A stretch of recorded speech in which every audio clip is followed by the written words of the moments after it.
Hello and welcome to Coffee with Candice. I'm your host, Candice Mama. Today I speak to none other than Mr. Jay Manuel. You may know him from America's Next Top Model, but he is so much more than that. He is now an author, and I'm convinced he's going to be a New York Times best-selling author at that.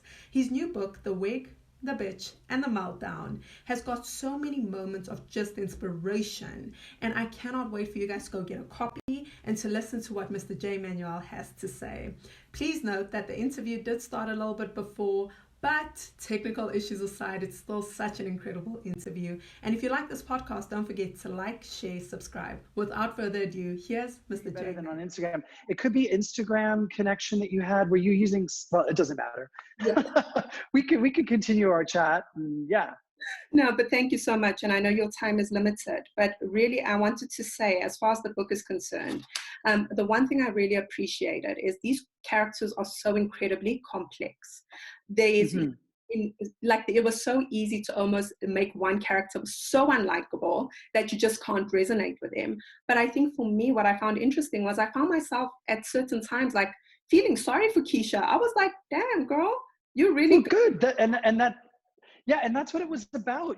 For me, well, again, I don't want to spoil the book for anyone for the ultimate ending, but Keisha is, like all of us, she's a human being. She's a 360 kind of complex individual. And I wanted people to feel empathy for her. I wanted people to feel and see her vulnerability, to see and feel her struggles. And I think that's a well-rounded character. I think when people look at the cover, they just assume, oh, this is the good guy, this is the villain, and that's not how life is at all. So I think it's important to never write like a textbook villain. And ultimately, well, again, I don't want to spoil the ending for people, but let people figure out who they think the protagonist and antagonist of the story was. It's really for people to discover on their own. Yeah, and I love that. And I think as it goes to the previous theme that I was speaking about, which was how you incorporated these really big themes that people, Mm-hmm. whisper about in the industry about, what it's like being Black and actually, becoming successful as a Black female and being Mm-hmm. surrounded by people who don't look like you, but make decisions for people like you. And for Yes, me, it was just so eye-opening as a Black woman, of course. But I think just in every sector of society, you can take that experience and place it, absolutely. right? And so for you, as you were writing, were you researching as you went, or were you using just your own experiences and what you've seen? Well, I've certainly had, a ton of experience, working in this industry as a person of color, but also, around so many incredible, first of all, I surround myself by power women in general, but worked with so many incredible Black icons. Uh, so I've been able to experience, even before I was on TV, seeing how the industry works.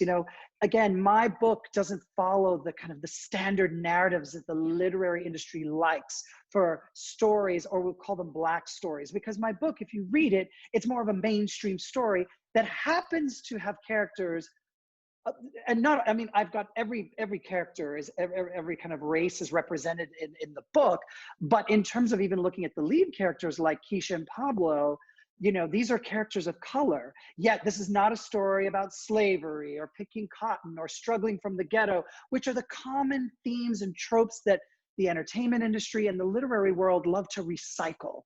So I wanted to tell a story, and really I was inspired by Shonda Rhimes, who blew open the doors for having a Black female lead character, brilliantly played, let's say, by Viola Davis in How to Get Away with Murder. But here is a woman who we love. She's this power woman. She's intelligent. And she happens to be Black, but the story isn't about her being Black, which is the way life is. And so my story is a mainstream story. It's not a Black story or a gay story, because Pablo, we learn that he is gay and of the LGBT community, but it's not a story about that.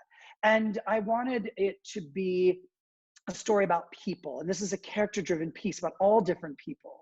And again, it was important for me to, have these characters be represented in a whole way, and not marginalize and make it about their race, which I think a lot of stories are, which are important. Those stories are absolutely valid.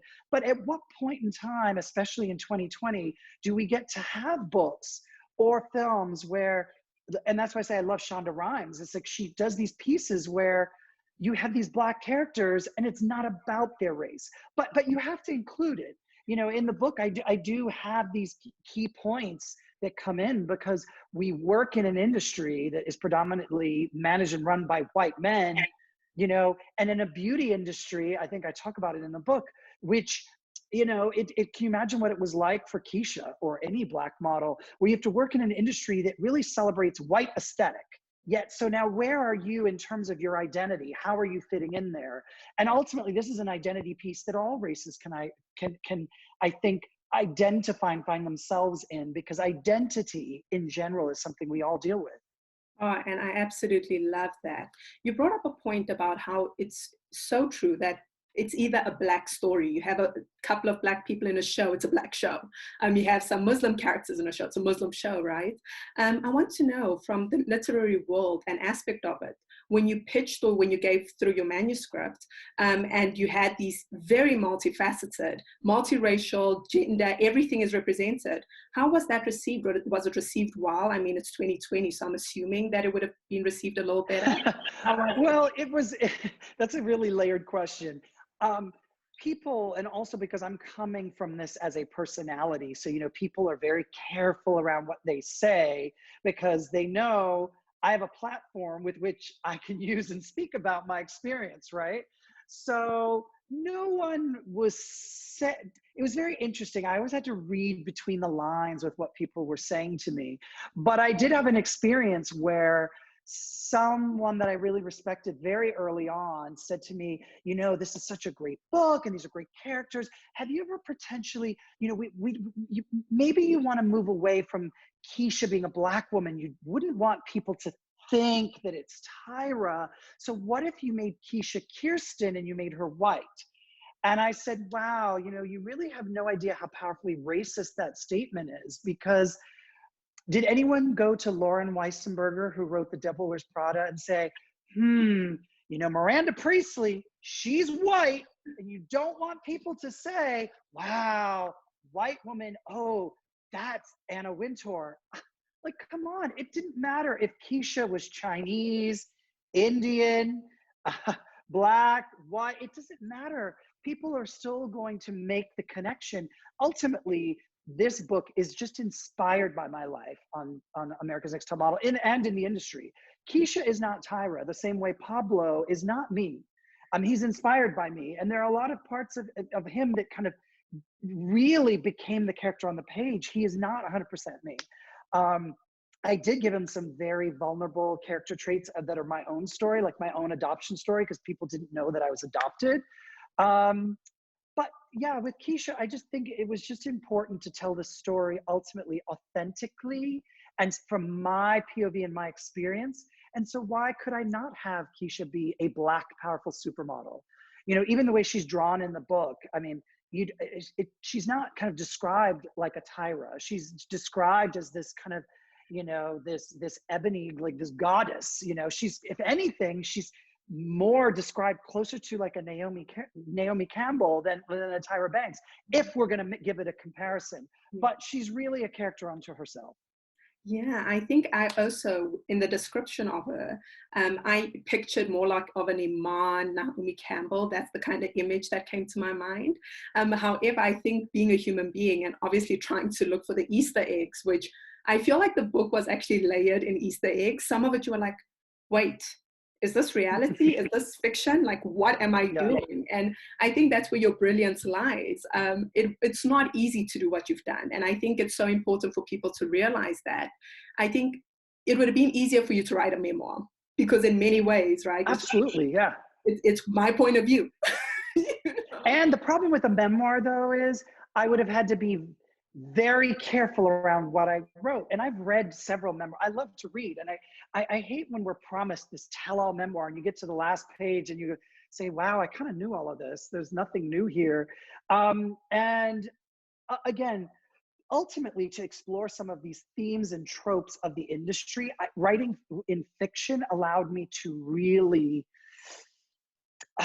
show a lot, as opposed to writing a memoir, which I just would not have been able to do the same thing, I don't think, ultimately. Yeah, I think coming back to your book and your America's Next Top Model days, you were you, Miss J, were some of the people that was the first representation of the LGBTQ plus community on screen. Mhm, And I mhm, love that it was so diverse. I mean, Miss J's personality versus your personality, so different, yet mhm, so well represented. And I think mhm. it was the first time, for me at least, growing up, where I was like, oh, okay, like this, it's cool. Like it's not a thing. It's not a, you Mhm. know. And so, did you understand the relevance of that moment? Did you understand the power you were carrying in that moment? In the moment, absolutely not. When we even started with season one, I remember Tyra saying to me, she's like, "Oh, we'll probably only do 2 seasons of the show. That's all we'll get." No one thought it was going to become a global phenomenon around the world, seen in over 130 some odd countries. Uh, we were just doing us. Again, it was how I was raised too. Talking about identity. Um,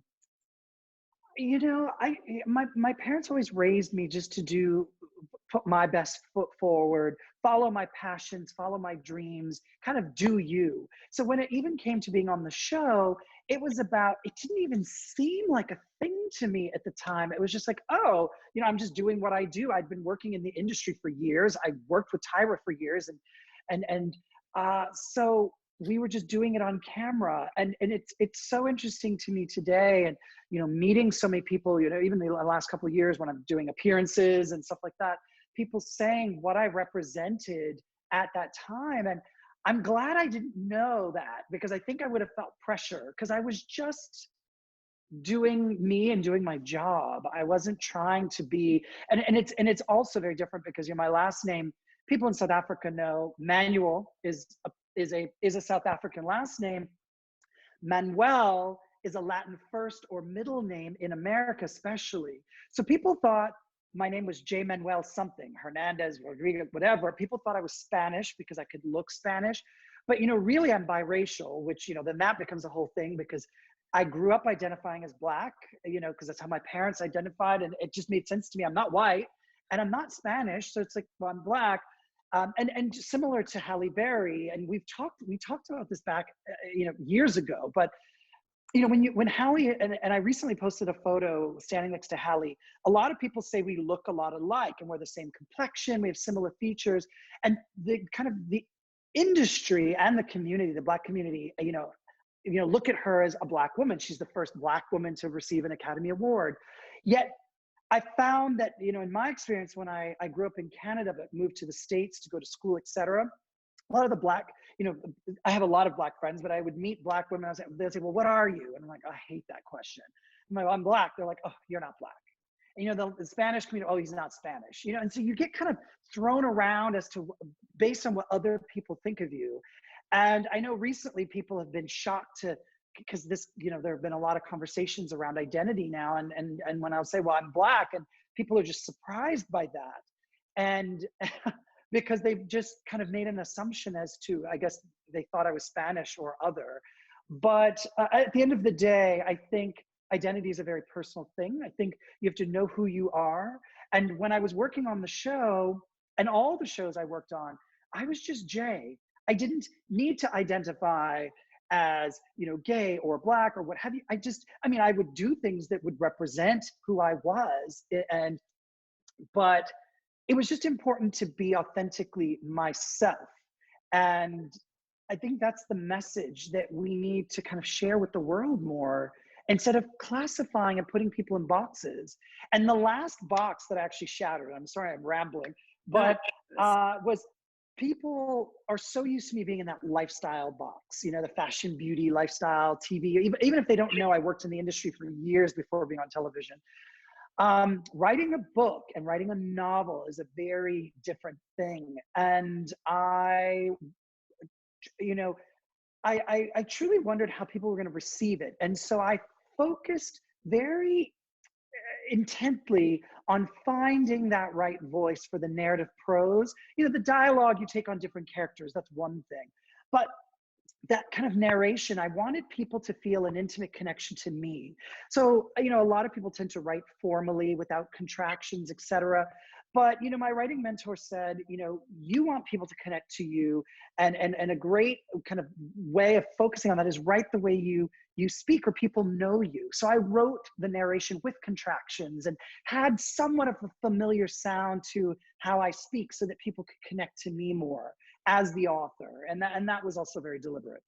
Oh, it makes so much sense, because there's a sense of, even though you're reading a novel, there's a sense of authenticity there. And I think that's what tricks your mind into also looking for these Easter eggs, because it's almost like in your mind, you're reading it as Mr. J, right? You're reading, and then all of a sudden something happens that's, I'm not going to give away anything in the book, but something shocking happens. And you're like, this happened.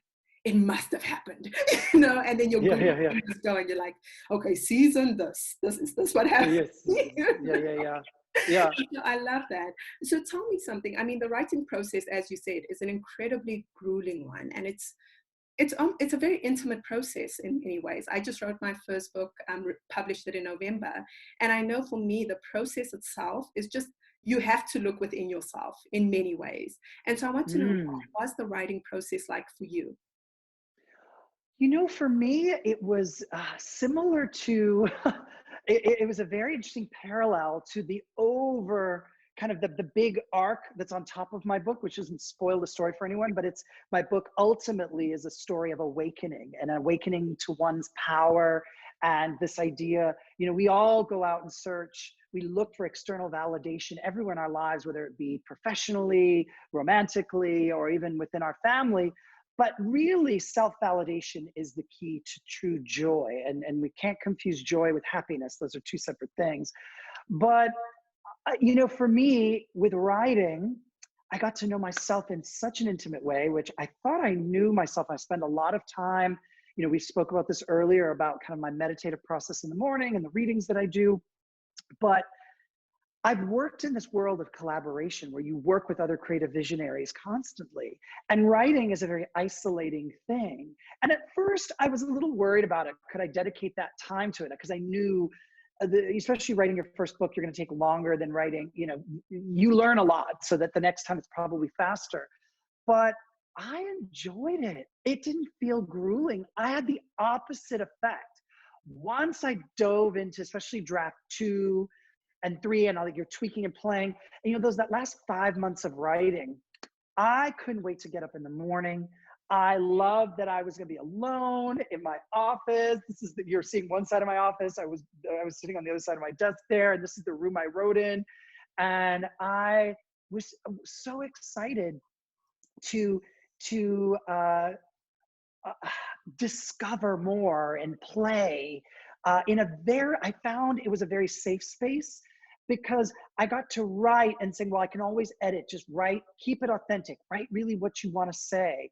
And I love that process. I loved, being a part of it so much that when I handed in, I knew it was time to kind of hand it over to my agent, I felt the loss of the work. I was devastated. My dopamine levels crashed, and I was like, I need to write something. But I really loved the process, and I got to know myself in a very intimate way. And the thing that I admitted, and I've said this in a couple of interviews, was that when the last time I read through the book before I handed it off to my agent, literally, it was like the day before I read it cover to cover. And I remember thinking, wow, I'm not just a part of Pablo, that character. There's a piece of me in every character. And really what I'm showing the world are all the facets to Jay Manuel, because often, when even in our regular lives, we go out, people see a part of us, or if they get a chance, they get to meet us, and we have intimate conversations, and we get to know more about one another. But when you put a book out like this with several characters, and some of them are not so nice, and some of them are really crazy, it comes from you. Really it does. So I had to admit and own that, and I'm okay with that.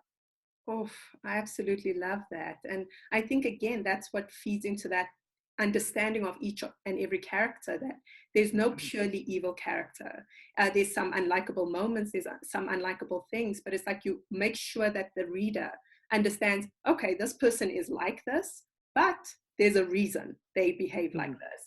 And so if it's not too personal, you can share something a little bit more lighthearted, should you wish. What is something that you discovered about yourself in this period that actually surprised you a little bit, besides the fact that you were in all these characters? Well, the all the character part was probably, I think, one of the biggest revelations to myself when I read it that last time. I just couldn't believe. I was like, some of the moments, even the whole in the midpoint, the kind of the midpoint reversal in the book. And for those who aren't used to literary terms, it's really like that big all is lost moment for the protagonist. Before that big thing, the world drops out from beneath him. There's some very kind of things that he overhears that are really hard to stomach. And I had to write those things too. So that was a surprise. But speaking about that moment, you know, when that all is lost moment, there's a very emotional chapter, and it's called Script Change. And it's this moment for Pablo where he just feels like the whole world, he's just lost everything that he thought was real and that he loved, and his goals, like everything is gone for him. And I had to be in a specific space to really write that chapter. And I remember the day I woke up and I said, okay, I'm ready to write this. And there's a bit of this kind of flashback dream for him too, in a weird way. And I remember writing this, and because it ties into his adoption story, which is a very real part of myself that I, you know, had put in the book. And I, again, to clarify, I grew up as a very happy child. I totally felt like the wanted child. My sister and I are both adopted. We felt like we belonged with our family. We only know our parents because we were birth adoptions. But there was a kind of a unique situation around my adoption, which is in the book, which I actually put in there. And when I wrote just kind of that dream, that's like a sequence, which is about a page and a half, I realized when I was typing that this kind of pre-verbal energy, so, you know, when we're born, we can't speak. We only communicate with energy as human beings. And I didn't realize there was this energy kind of down deep beneath that was there for me. And I wrote, and I just remember tears pouring out of me. And I've had this really happy, fortunate, blessed life. But there was this thing deep down beneath, which I didn't really know was there. So it was great to pour that out on the page, for sure. Wow, and I really want people to read the book, if not for that particular moment and time, because I think even in the build up to that period in the book, you can tell, you know, that something is going on here, but you as the reader can't quite decipher what is going on. And I think, you know, when he hit that rock bottom moment, I'd say, it's when you really get to know this person's heart. And I think that's true for most human beings, right? It's when we hit that rock bottom moment that we just reveal ourselves, you know. And I want to know, you know, in times like this, so many people are hitting their rock bottom moments.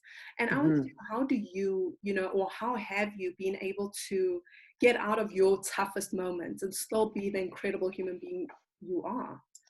Well, I think for all human beings, we're extremely resilient. We don't give each other enough credit for that.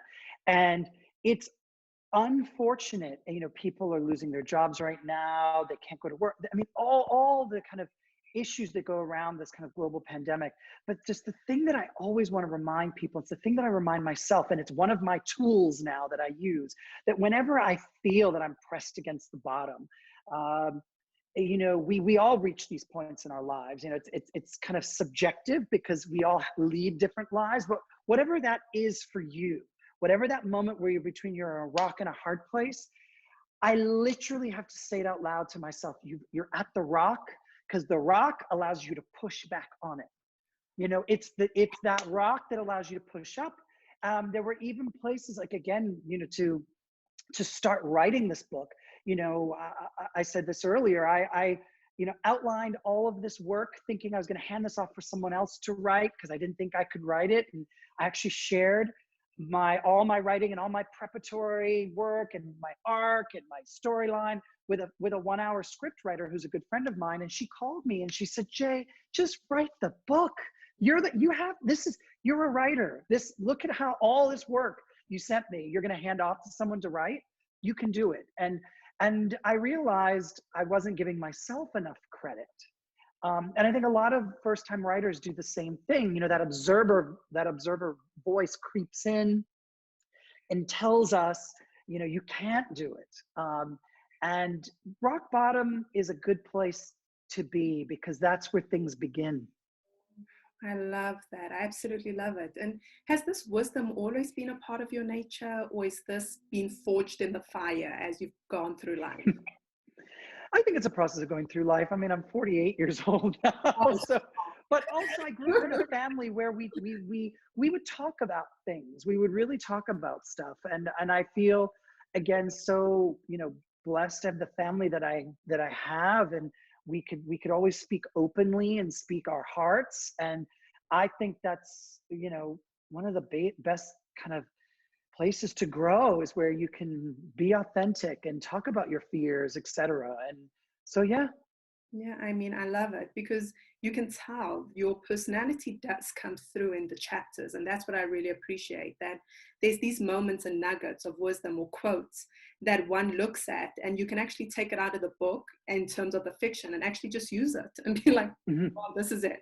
There's actually a quote you open the book with that I want to just look at quickly. It's about the smoke and yeah, I have it. First of all, I know it by heart, but I'm going to read it in case I mess up a word. Please. And it's funny I say that, because I can actually recite sections of the book and I scare people just without looking at the book. But yeah, the quote you're talking about. So on the first page, I have this quote by me, which is kind of weird, but so the quote is, "The world of reality TV is not real, and yet reality television has morphed into reality. I've worked in this world of smoke and mirrors, and when the smoke dissipates, the mirror reflects the truth." And it seems like a powerful, profound statement on its own. But when you read the book, you realize there are many layers to that statement. And to share one that doesn't spoil the book, you know, right when the book starts off, Pablo, you see when Pablo and Keisha meet, and he reveres her, and she's everything to him.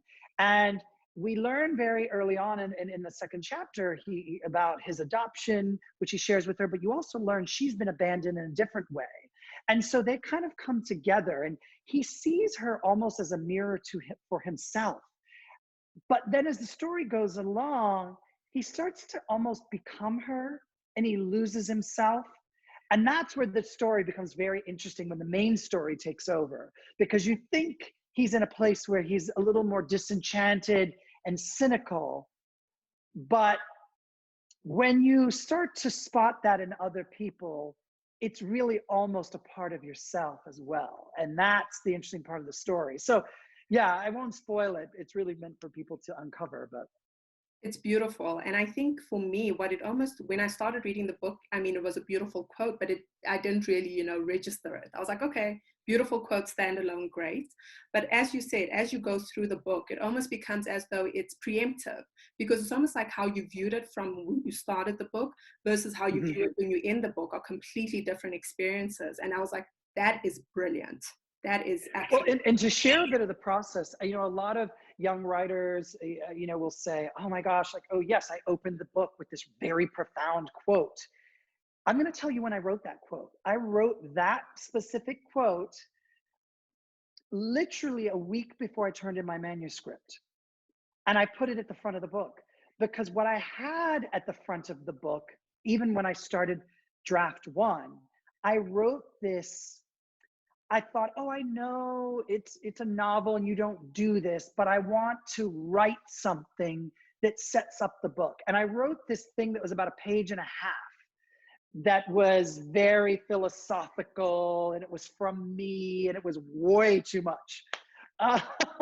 Really, it was way too much. It was actually really well written. I liked it, but it was a lot. You don't do that in a novel. So literally, before I turned in my manuscript, I pulled that page and a half out, and I went, oh, but I really like that. Like, that was an idea I had from when I started writing this book. But what if I took this page and a half and distilled it down to the essence? What am I really saying here on this page and a half? And that's how I came up with that quote. Oh, and it's beautiful and it's smart. Like it's just because you keep almost your brain keeps going back to it at different moments in the book because of different scenarios that you play out, which was just Yes. like absolutely brilliant. And so I want to just come back, because I know we're running out of time now. When you wrote the book, was there a particular intention that you wanted to leave the reader with completely? That when someone puts down the book, that, oh, this is a thought they had. Yeah. Well, there were many things I wanted people to think about, but if I had to distill it down, ultimately, I want the reader to put the book down and have them open their eyes. And that is actually the reason why I had that whole metafictional moment in the third act of the book. There's this moment where I really blur the lines. I break the fourth wall. I won't say how I do it or what that is. I don't want to spoil the story, but that was designed so the reader is jolted out into their own life to say, oh, wait, and then have them examine the relationships that are around them. And for me, that's what I wanted people to step away with, is to open up their eyes, examine the relationships that are around them, ultimately looking at the power dynamics and the power struggles. And, hopefully I really wanted to shift the paradigm about how we look at authority and relationships. And at the end of the day, as I said, this story is really about awakening. I hope the reader realizes that they are probably looking for external validation. Even people who say they're not looking for validation, there's still an expectation for people to anoint them in this. People do it in, like, for instance, academia. A lot of people say, oh, I don't look for stuff, but they do. When they're publishing that paper, they're looking for a form of validation. And ultimately, you have to get to this place where you yourself, you have to validate your own existence. And for the first time in my life, and in a world that is so subjective, I handed off this book. Even when you look at the final, even in the publishing process, when you're looking at it, and you get to tweak and look at all the last things. It's the final handoff. I remember saying, okay, sure, I could look at this maybe 3 years from now and want to change this or that or edit this or that, but this is the best that I can do right now, and I'm ready to let this go. Because it's about letting it go. Art is never finished. And I decided in that moment, regardless of what this book does, and I'm happy that it's successful right now, don't get me wrong, but I found the success in the book before anyone read it. And that was the important part of the process for me. Oof, that is so powerful because I think especially with social media, especially whereas, when America's Next Top Model was starting, it was still a world whereby, you had to get onto TV to get that validation. You had to get, published and all these things. Whereas now all you need to do is post a picture on Instagram and wait for the likes. And sometimes when you don't get the likes you think you're going to get, you're like, oh, is this a good picture? Yeah. So I think Yes. it's such a crazy world. And I think it's such an important message, especially in today's world when we are mimicking social media. I mean, Yeah, and when we talk about social media, I look at reality TV as the birth mother of social media, and we have to be careful with it. As you just said, we put things out there to look for likes. Ultimately, at the end of the day, you need to post your authenticity, post you. Sure, of course, we all curate our pages, but you have to think, at what point are we going too far? I think a lot of people, will post, it has to be the perfect selfie. We have to look best. Our hair has to be done. So we're constantly putting out this message of love me for what I'm not all the time. So ultimately, what are we saying to the human spirit? And we've got to think about that. And so, yeah, and you have to practice what you preach too. I post things that I feel resonate with me. And I know there are certain things we can get, a lot of likes on. I mean, I know how to work that system. I kind of stay away from it because, otherwise you look like other pages. Like, oh, am I going to post like a shirtless selfie every Saturday morning? It's like, it's gratuitous. But I think it's important to post your authenticity. And I post things that don't get a lot of likes, but it's not about that for me. It's about sharing my truth. And that's what we need to do more and more. Wow. And I mean, you just nailed it on the head. And I think it's an important message for every human being to hear, because I think as Mhm. much as we'd like to assume we're not caught up in this matrix, I'll say, we all Mhm. are, right? Until you break out of it, you don't know you're Yes. doing it. You're just like, oh no, I'm just Yes. posting another bikini picture for the millionth time. You know? Yeah, And that's exactly. Yeah. fine, you know. But Yeah. Jay, I've got the last three questions for you. I want to know, Sure. if you had a time capsule today and you could go back and speak to 18-year-old Jay Manuel, what would you Mhm. say? Oh, I think the first, if I could only say one thing, uh, I would just, first of all, I would say, yes, this is really me. And yes, you are going to dye your hair this color someday. But I would say, don't be so hard on yourself. Oh my gosh. Like uh, I have been my own worst enemy over the years for sure. And I would say, don't be so hard on yourself. Oof, that's important. That's important. Mhm. And so it looks like you've discovered the secret to the fountain of youth. I'm going to ask you to sneak me the map, but, but should you refuse, what are some secrets to looking as good as you do? And not only do you look good physically, but it just seems like you radiate an inner peace. So what is your secret? Well, the secret to the piece we talked about is I get up every morning and I read from, very powerful kind of like my kind of guides, so to speak, whether it be from Ian Van Zandt to Eckhart Tolle to Melody Beattie. I think it's important to fill our soul every morning and ground ourselves. That's number one. Number two, I mean, I'm kind of, first of all, part of it is, genetics. I'm lucky. I have very like oily skin. I'm like already shiny here. So, but I have an oily skin. I don't drink. I mean, yeah, I really don't drink at all. And I don't smoke. I think it's important just to be healthy. Running is one of the things. It's the way I clear my mind. Take care of your skin. I've always believed in two things: the power of charcoal. So charcoal mask at least once a week, and glycolic. I use glycolic pads every night. So it's like when I wash my face, I use a glycolic pad, and that's like the best way to actually turn over your skin in terms of an exfoliant. So I mean, things like that. It's just really taking care of yourself, eating how I eat healthily. So maybe that's it as well.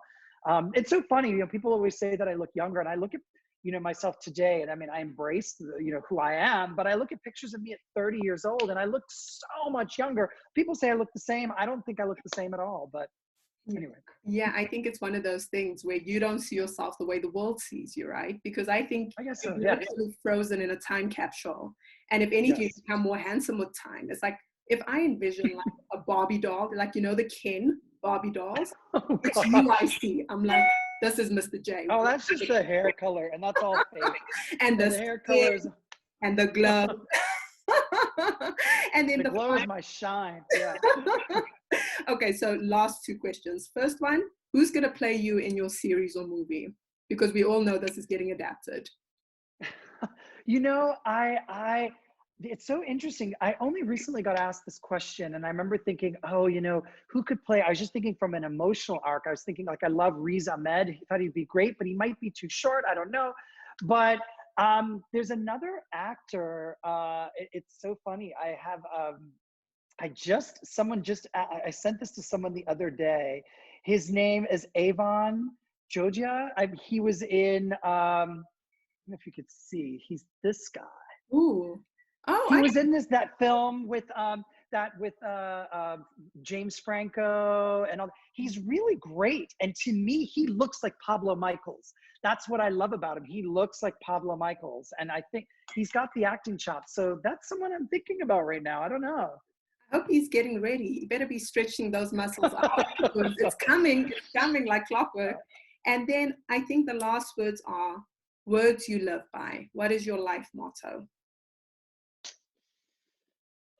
I know a lot of people are speaking about this today because it's kind of become a recycled phrase, but it's really what I live by. right now, it's just, I always just give gratitude in the present moment. And what we're doing in the present moment is always the most important. And we need to focus on that more. And that's how I live my life. For instance, right now, the most important thing is our conversation.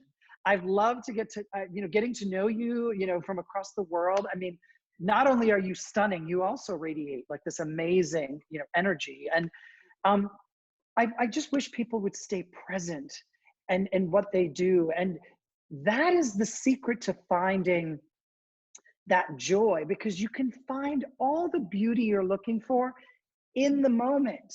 And that's something that Eckhart Tolle talks a lot about. I mean, he wrote The Power of Now, which was an amazing book, but his book, A New Earth, that book changed my life and the way I looked at life. And I actually wrote him, and I had to question, and even his answer, he wrote me back, which was, that in itself was very powerful. But even in his response, it also spoke to being present, even in the question that I asked him. And so, yeah, just staying present. That's what I live by, Oh, most importantly. it's been an honor and it's been a privilege just getting to know you, spending this time with you. And truly, I think, now that we've had this conversation and I've gotten to know you more and had the honor of just engaging with you, it makes so much more sense why your book doesn't read like just another salacious novel, but it's got so much heart. It's got so much depth. And I want people who are going to go out there and purchase the book and read it to just, anticipate that it's not just something that's going to entertain you, which it is. And like I said, it's going to be like you're running a marathon, keeping up with Pablo. But it's also going to allow you to question.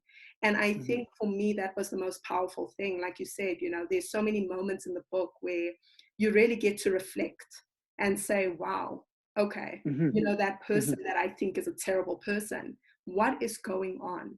And then look at yourself. And I think that's the most beautiful thing, because it's so easy to look outside of yourself, but looking within is the most powerful thing. And I just thank you. I thank you for releasing this incredible book, and I wish you all the success in the world.